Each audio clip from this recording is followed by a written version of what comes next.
मैरिटोरीअस math lecturer paper solve वाली ये अपनी 7th वीडियो है। पहलियां 6 वीडियोज़ में आपां 110 तक सम सॉल्व कर चुके हैं। इस वीडियो फिर हुण आपां नैक्सट सम सॉल्व करन जा रहे हैं। सो फर्स्ट है which one of the following statements is incorrect, गलत दसनी है। A necessary condition for I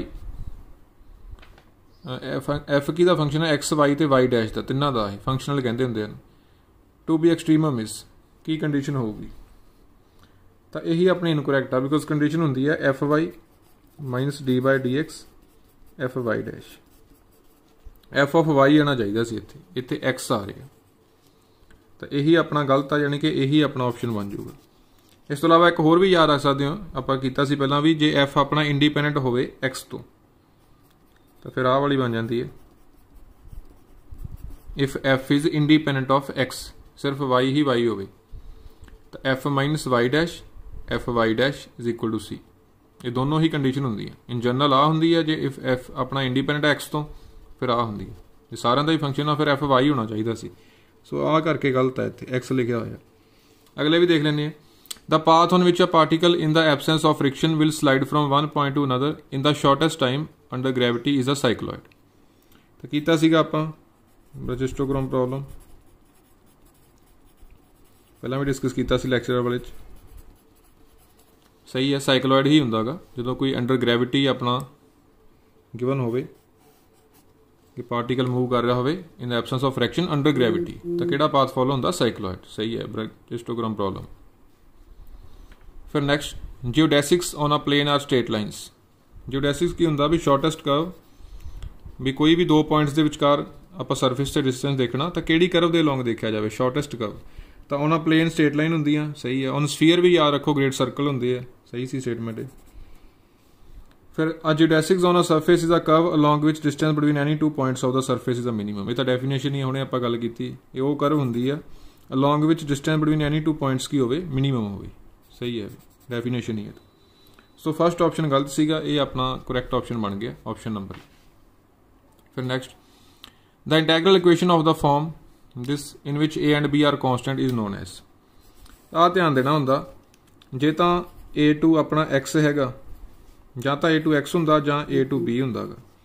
J A to be होवे फिर हुंदी है फ्रेडहोम इंटैग्रल इक्वेशन। जे ए टू एक्स होवे फिर हुंदी है वोल्टर इंटैग्रल इक्वेशन। मतलब जे अपर लिमिट का रोल आ सारा, जे तो अपर लिमिट वेरीएबल आ तो यही वोल्टरा बन जूगी, जे अपर लिमिट अपनी कॉन्सटेंट आ यही फ्रेडहोम बन जूगी। तो यही पूछ रहे वोल्टरा के फ्रेडहोम। तो upper limit A and B are constant है ना, कॉन्सटेंट वेले की बन जाना इन्हें फ्रेडहोम। टाइप्स ही आ, दो टाइप्स होंगे अपने को इंटैग्रल इक्वेशन दी, बेसिक है क्वेश्चन। फिर next which one of the following statements is incorrect, गलत दसनी आप किहड़ी है। The time integral of the difference between kinetic energy T and potential energy V of the dynamical system is stationary. तो बिल्कुल ठीक है। टी माइनस वी का जो आप इस तरह टाइम इंटैग्रल करते हैं एल का मीनस के किसी भी टाइम 1 टू टाइम 2 तो स्टेशनरी होंगे। हैमिल्टन प्रिंसीपल है, डायरैक्ट स्टेटमेंट भी आ सकती है, दिस इज हैमिल्टन प्रिंसीपल। सही है। तो फिर energy difference T minus V L होंगे अपने को। सही है, वो भी आप हमने डिस्कस किया। उन्होंने लैग्रेंजियन फंक्शन या काइनेटिक पोटेंशियल कहते, बिल्कुल ठीक है। In a dynamical system the position of a body can be specified by quantities Q1 Q2 so on up to Qn known as generalised coordinate, बिल्कुल ठीक है। अगे the Lagrange equation which determine the motion of the system, अगे the Lagrange equation. फिर D है the Lagrange equation which determine the motion of a system are given by. So अपने को देखिए गलत आ बिकॉज इत्थे की आना चाहिए सी, इत्थे माइनस आनी चाहिए सी, ते इत्थे अपने को क्यू आई दा डैश हुंदा इत्थे। ये हुंदी है लैग्रेंज इक्वेशन। सिमिलर ही होंगे जिवें अपनी आइलर इक्वेशन कीतियां सी F Y minus D by D X of F Y dash. तो काइंड ऑफ आप कह सकते हैं इत्थे डेरीवेटिव हो जाता इधर वाली चीज़ का, इत्थे डी बाई डी टी है बस, उत्थे हुंदा सी डी बाई डी एक्स। ये होंगी लैग्रेंज इक्वेशन। सो ये अपना ऑप्शन गलत आ, गलत दसना अपना। सो डी ऑप्शन बन गया, बाकी सारे ऑप्शन सही है, ये गलत है। फिर नैक्सट देखते हैं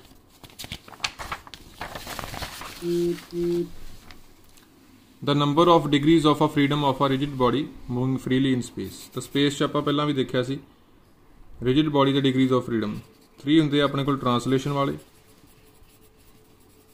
ਤੇ 3 ਹੁੰਦੇ ਆ ਆਪਣੇ ਕੋਲ रोटेशनल वाले। टोटल 6 बन जाते हैं रिजिड बॉडी के डिग्रीज ऑफ फ्रीडम। फिर next the number of generalize coordinates, ये भी डिग्री ऑफ फ्रीडम ही कहते हैं required to describe the motion of a rigid body with one of its point fix. तो एक पॉइंट जो फिक्स कर दिए फिर डिग्री ऑफ फ्रीडम कितने रहती है। तो जो पॉइंट फिक्स करता ट्रांसलेशन तो कर नहीं सकता, पॉइंट ट्रांसलेशन वाले तो 0 हो गए, किहड़े रह जाने फिर सिर्फ 3 रोटेशनल रह जाने। जो 1 पॉइंट फिक्स हो फिर होंगे 3 डिग्रीज ऑफ फ्रीडम। फिर नैक्सट गिवन दैट ये अपना होंदा डिसजंक्शन यूनीअन नाल रिलेट कर लेने, ये कदों फॉल्स होगी। तो अपन पता यूनीअन मतलब और होंदा, आप पहला भी किया सी। ट्रू कदों होंदी है वैन और देखना 1 ऑफ P और Q इज ट्रू, और होंदा है दोवां चों एक भी ट्रू आए ने ट्रू हो जाना, क्योंकि फॉल्स आया इसका मतलब एक भी ट्रू नहीं आया होगा। बिकॉज एक भी ट्रू आंदा आंसर ने ट्रू आना सी ना, इसका मतलब दोनों ही की रहे होंगे P ते Q फॉल्स रहे होंगे, तां ही आंसर फॉल्स मिलिया जाएगा। सो ऑप्शन डी P भी फॉल्स रहा होगा, Q भी फॉल्स। फिर next the proposition defined by this, इत्थे आपां उही डिस्ट्रीब्यूटिव लॉ लगावांगे। पहला आ ब्रैकेट खोल दिंदे आ,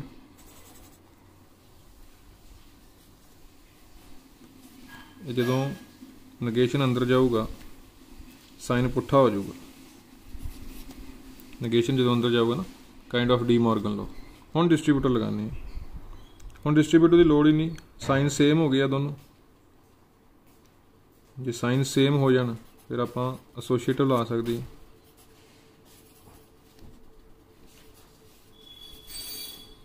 हुण किसी भी भी उहदे आपां जिवें ए यूनीअन ए डैश यूनीवर्सल आ जाता हुंदा, यूनीवर्सल आ गया काइंड ऑफ। एक यूनीवर्सल सैट है, एक कोई आम सैट आ, किसी दी यूनीवर्सल सैटां यूनीअन करिए तो यूनीवर्सल ही बन जाता। यूनीवर्सल मतलब विच इज़ ऑलवेज ट्रू। इत्थे आपां रिलेट करके करते हैं, सारे कंसैप्ट आपां पहलां कीते हुए आ। ये तुसीं जां तां 3704 मैथ मास्टर कार्ड वाली फस्ट वीडियो देख सकते हैं, जां लैक्चरर कैडर वाली अपनी 7th वीडियो देख सकते हैं। उत्थे आपां सारे कंसैप्ट ट्रुथ वैल्यू वाले मैथमैटिकल रीजनिंग वाले सारियां गल्लां उत्थे कीतियां होईयां, की कंजंक्शन आ की डिसजंक्शन आ सारे फॉर्मूले डी मॉर्गन डिस्ट्रीब्यूट। तो सैट थ्योरी नाल रिलेट करके करते हैं। यूनीवर्सल डैट इज टोटोलॉजी आ ऑप्शन नंबर। पहला डी मॉर्गन लग गया, फिर एसोसीएटिव लगाता। फिर next the mean and variance of first n natural even numbers. इत्थे हुण n नैचुरल ईवन नंबरस आ, कल्ले n नैचुरल नंबर नहीं क्या ईवन कहता। ट्रिक नाल भी कर सकते हैं। मान लो 2 ही लै लीए आप ईवन नंबर पहले 2 ते 4, तो मीन आना चाहिए 3। आप n नूं 2 लै लिया, पहले 2 ईवन नैचुरल नंबर लै लिए। मीन 2 + 4/2 3 आना चाहिए। तो देख लो n नूं 2 भर के किहड़ा ऑप्शन 3 दे रहा। 2 + 1 3 ये नहीं देता। 2² - 1/12 3/12 नहीं देना इन्हें। 2 + 1/2 इन्हें भी नहीं देना। 2² + 1/12 इन्हें भी नहीं देना। सो आप सीधा कर सकते हैं ट्रिक तो कि मीन कितना आना ਇਹਦਾ n+1 आही ऑप्शन बचे। तो वेरीएंस फिर आही होगी बिकॉज जो मीन वाला ही करैक्ट हो गया। जे आप लेंथी मैथड नाल करना सी वो भी करके देख लेंगे। तो वो अपने को होंदा sum of observation upon number of observation. तो पहले जिहड़े n नैचुरल नंबर आ ईवन नैचुरल नंबर उन्हां दा सम कितना होंदा आ मान लो अपने को हैगे इत्थे लिख लेंगे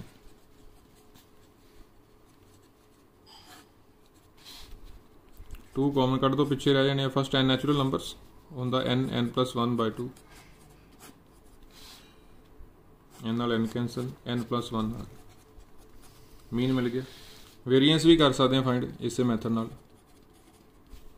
फॉर्मूला होंदा समेशन x² n - x²। 2 होंगे वैसे तो वेरीएंस के, तो डेविएशन का स्केयर समेशन करके बाय n एक आ वाला पा प्रैफर कर देंगे। तो 1² + 2² अपना ईवन सी such 2² + 4² so up to 2n² upon n - x²। 2² ले लिया कॉमन, पिछे बचा 1² + 2² सो अप टू n², यानी कि sum of squares of first n natural number बन जाना। तो मीन की वैल्यू भर दो, in the n plus 1 2n plus 1 by 6.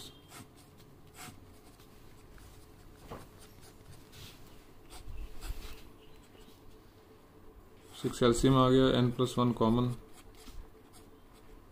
8n plus 4 minus 6n plus 1.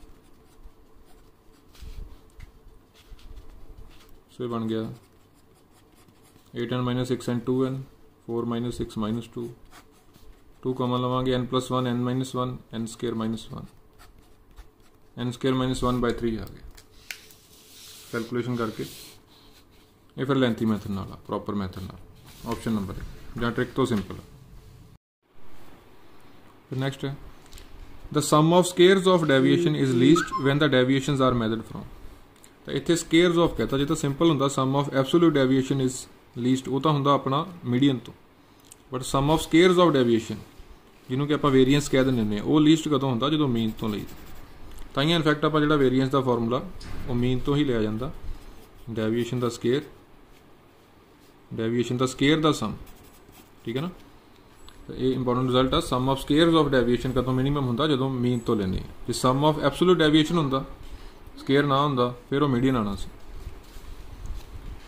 फिर next if 10 is the mean of set of 10 observations and 5 is the mean of another set of 5 observation then the mean of these two sets taken together.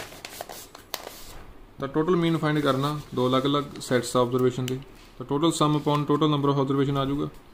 पहले set तो देखते हैं first set वाले चों 10 mean आ, observation भी 10 आ, सम कितना आ गया mean into number of observation 100 आ गया। सैकेंड सैट 5 मीन आ तो 5 भी ऑब्जर्वेशन आ, mean into number of observation 25। हम टोटल आप मीन देखना फिर ओवरऑल मीन, टोटल सम देख लो 100 प्लस 25 125, तो टोटल नंबर ऑब्जर्वेशन इधर 10 सी इधर 5 आ 15, डिवाइड कर दो ये बन जाना 8 पॉइंट जिन्होंने चलो ऑप्शन च दिता, इधर 10 सी इधर 50 अपने को 5 हो गई 15, 3 तो डिवाइड कर दें 25/3 आ, 5 ते टेबल ते 25/3, ऑप्शन नंबर सी बन गया। बेसिक क्वेश्चन सी।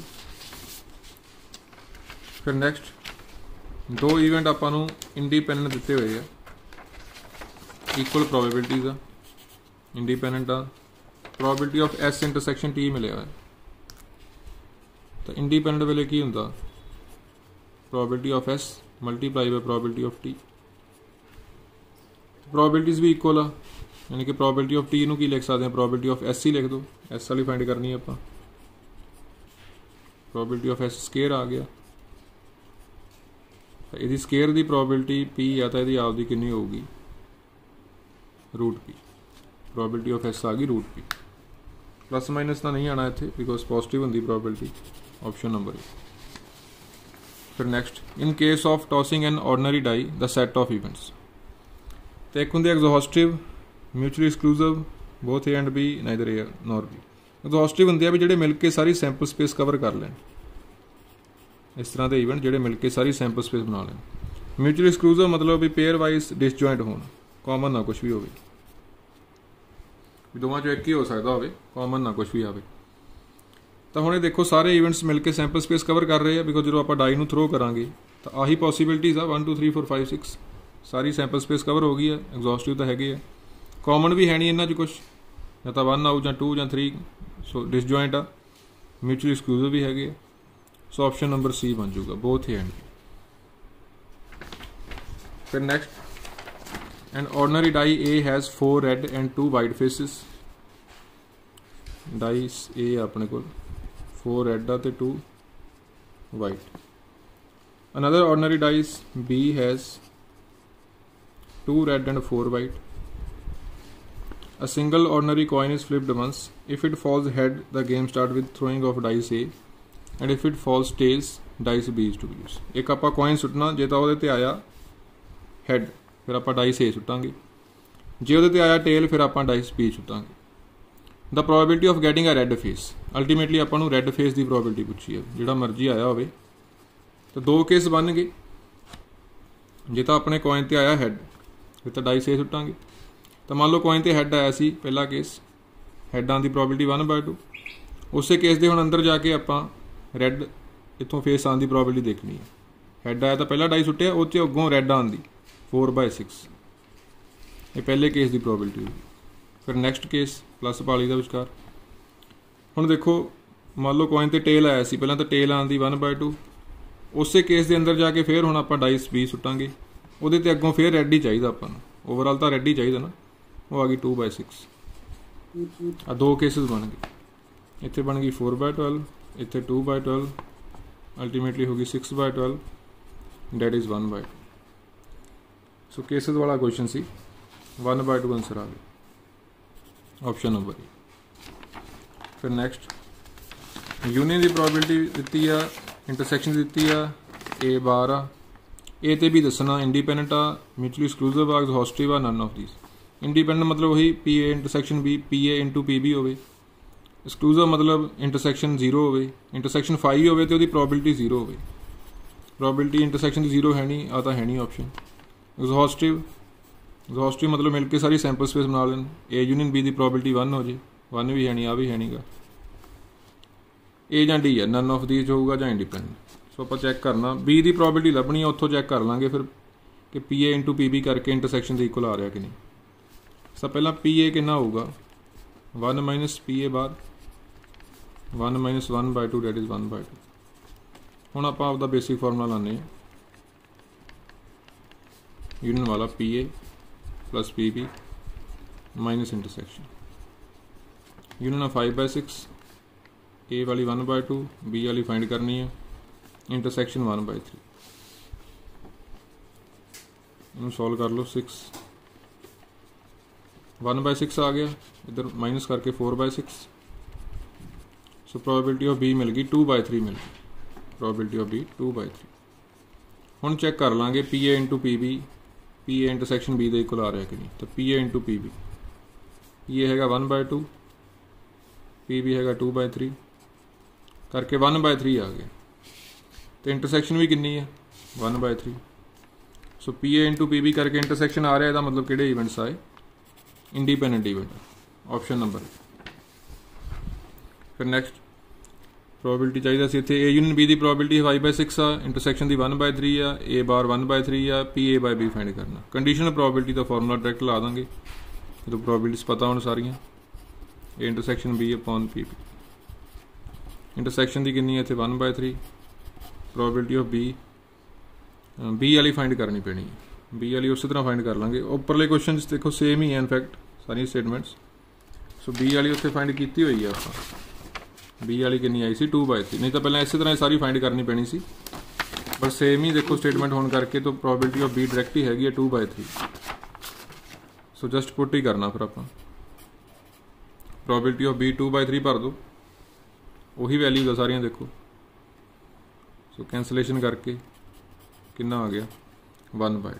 कंडीशनल प्रोबेबिलिटी का फॉर्मूला रखना याद, पी बी बाय ए हुंदा तो अपॉन च पी ए आ जाना सी, जिहड़ा बाय च हुंदा अपॉन च उहदी प्रोबेबिलिटी आ जांदी। सो 1/2 ऑप्शन नंबर बी बन गया।